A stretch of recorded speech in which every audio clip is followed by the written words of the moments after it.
That is the first paper to ever show that in the literature, but it makes perfect sense. The only time you wouldn't have or mount a rejection to get something that was implanted would be if it was from your genetically identical twin, if you had one. And that's how the first kidney transplant was done. That didn't require any medication because it was from a genetically identical individual. If you are a non-identical twin, which was the next step in organ transplantation done by Dr. Joseph Murray, who also was a plastic surgeon, that required whole body radiation.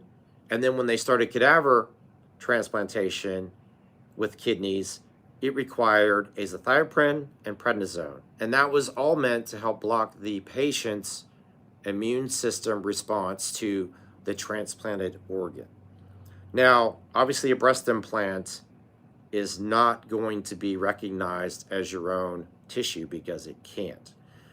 Also, it makes sense that any debris that is left inside of a pocket, especially if there's a rupture or any debris coming off the capsule, there would be a T-cell receptor recognition of that would show it to the immune system, that would activate your immune response. So that all makes perfect sense.